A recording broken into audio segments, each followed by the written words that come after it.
নমস্কার, আপনারা দেখছেন ইনস্টা খবর। আপনাদের সঙ্গে রয়েছে আমি রিঙ্কি। করোনা ভাইরাস আরো একবার সক্রিয় হচ্ছে গোটা দেশ জুড়ে, যেখানে করোনা ভাইরাসের আতঙ্ক আমাদের প্রত্যেকের কাটাতে বহু সময় লেগে গিয়েছিল। গোটা দেশের স্বাস্থ্য এবং একই সঙ্গে অর্থনৈতিক ব্যবস্থা একেবারে নড়ে চড়ে বসেছিল সেই করোনা কালে। আমরা দেখেছিলাম যে স্বাস্থ্য ব্যবস্থা একদিকে নড়ে বসেছিল, তার পাশাপাশি আমরা বহু মানুষেরা একে একে এই করোনা ভাইরাসের দাপটে বহু প্রিয় মানুষকেও একে একে হারিয়ে ফেলেছিলাম। তাহলে কি আবারও একবার ফিরে আসছে এই করোনা আতঙ্ক, যেখানে দেখা যাচ্ছে আরো একবার সক্রিয় হতে এই করোনা ভাইরাসকে, যেখানে গোটা দেশের একেবারে শীর্ষে রয়েছে মহারাষ্ট্র, তামিলনাড়ু এবং কেরল। এই তিনটে জায়গায় বিশেষ করে দেখা যাচ্ছে এই করোনা ভাইরাসকে আরো দিন প্রতিদিন সক্রিয় হতে। 12ই মে পর্যন্ত এই তিনটে জায়গা মিলিয়ে রীতিমতো করোনা ভাইরাসে আক্রান্তের সংখ্যা ছিল 164। আর তারপর যত দিন বেড়েছে, যত দিন গড়িয়েছে, তার পাশাপাশি এই করোনা ভাইরাসে আক্রান্তের সংখ্যাও বেড়েছে। এখনো পর্যন্ত এই করোনা ভাইরাসে আক্রান্তের সংখ্যা প্রায় 257 ছাড়িয়েছে। আর তারপরে ধীরে ধীরে এই করোনা ভাইরাস যেন প্রত্যেক মানুষের মনে আবারও একবার এই আতঙ্কের সৃষ্টি করছে। কেরল সহ মহারাষ্ট্র এবং তামিলনাড়ুতে এই করোনা ভাইরাসকে দিন প্রতিদিন আরো বেশি সক্রিয় হতে দেখা যাচ্ছে, যেখানে করোনা কালে আমরা দেখেছিলাম বহু প্রিয় মানুষকে হারিয়ে যেতে।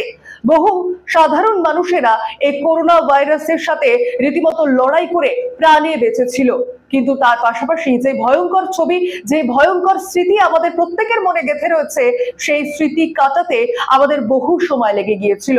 কিন্তু আবারও একবার যে ছবি উঠে আসছে আমাদের প্রত্যেকের সামনে, তা আবারও একবার রীতিমতো আতঙ্কের সৃষ্টি করছে, যেখানে দিন প্রতিদিন এই করোনা আক্রান্তের সংখ্যা কিন্তু বেড়ে চলেছে। যেমনটা জানা যাচ্ছে, মহারাষ্ট্রে এই করোনা ভাইরাসে আক্রান্ত 2 রোগীর ইতিমধ্যেই মৃত্যু হয়েছে। তবে শুধুমাত্র তারা এই করোনা ভাইরাসে আক্রান্ত ছিল এমনটা নয়, তারা একটি রোগেও ভুগছিলেন। 59 বছর বয়সী এক মহিলা একই সঙ্গে ক্যান্সারের সঙ্গে লড়াই করছিলেন, তার পাশাপাশি তিনি কোভিড পজিটিভও ছিলেন। আর তার পাশাপাশি 14 বছর বয়সী একজন কিশোরীরও মৃত্যু হয়, যে কিডনির সমস্যায় ভুগছিলেন। তবে এরা দুজনই কোভিড আক্রান্ত ছিলেন। তবে তাদের ডেথ সার্টিফিকেটে কোনোভাবেই এই কোভিড পজিটিভ হওয়ার কথা উল্লেখ করা নেই। তবে তাদের মৃতদেহ তাদের পরিবারের হাতেও তুলে দেওয়া হয়নি। তবে কেন তাদের ডেথ সার্টিফিকেটে এই করোনা ভাইরাস আক্রান্তের উল্লেখ নেই?